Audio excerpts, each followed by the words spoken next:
Sveiki visi, čia vėl Žilvinas, senai nebuvau eteryje.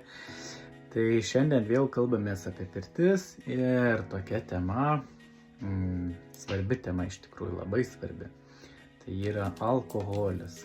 Jei kas manęs paklaustų, šiaip bet kokį pirtininką gali paklausti rimto ir paklausti apie alkoholį. Ar galiu vartoti alkoholį pirtyje, ar galiu tenais prieš pirtį, ar po pirties.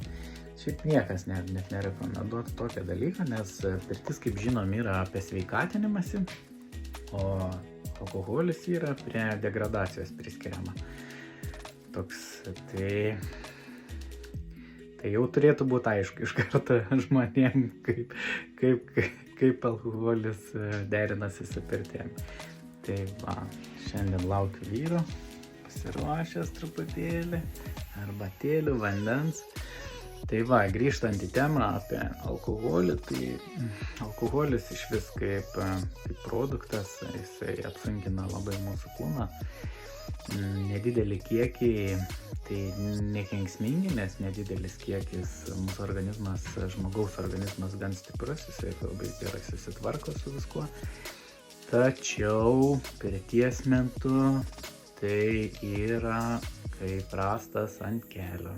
Jisai labai apsunkina mūsų kelionę. Tai jeigu sveikatinamės, tai tikrai nereikėtų alkoholio vartoti, nes labai apsunkins mūsų kūną, mūsų organizmą, o organizmas pasiruošęs išsivalyti nuo sunkiųjų metalų, nuo toksinų ir šiaip pasigerinti savo imuninę sistemą.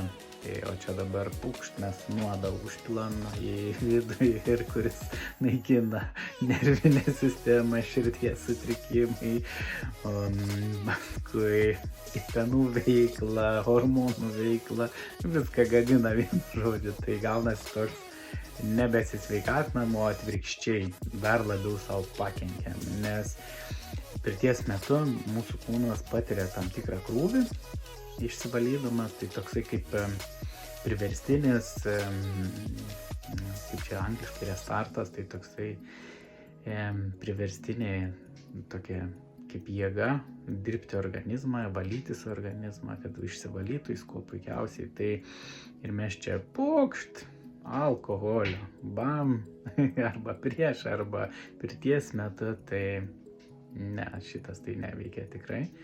Nebent jūsų tikslas savo labiau pakenkti. Tai va, šiaip labai trumpai tokia tema, tenais galima išsiplėsti, bet čia tokias rekomenduočiau visiems mokslinius tyrimus pasiskaityti, kaip alkoholis veikia iš vis žmogaus organizmą.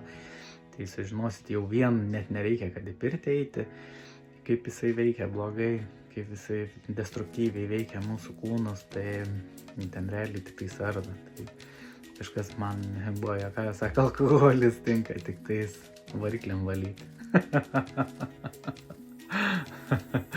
Tai va, aišku, aš nesakau, kad ten senovių vaistažolės būna ir jų mes tikrai negeriam litrais ir puslitriais, ten labai mažos dozės ir prie arbatos tam, kad suaktyvintų kai kurios organus, kai kurias veiklas. Tai va, taip trumpai apie alkoholį. Nedraugas jis mums pirty ir jo mums tikrai nereikia, bet jeigu kažkas labai primiktinai sako, aš labai noriu alkoholio tenais, tai jau pats švelniausias variantas, kas be gali būti, tai turbūt po pirties praėjus kelioms valandoms. Bet vėlgi, kaip mes po pirties ant kiek gerai jaučiame, tai net man asmeniškai net valgyti nesinori, iš tikrųjų atrodo, kad šitą būseną išliktų kuo ilgiau, savaitę, kokias 2, ir tai fainiai tada būtų toksai, bet kaip mes vis tiek žmonės, tai pavalgom, tai tai ano, vėl po truputį užsikemša kūnas, tai dar emocijos visokios, visokių situacijų turim, tai vėl galva pilna dūzgė ir dėka pirties ir savaitės gale vėl atsinaujinam, atsišviežinam ir va taip.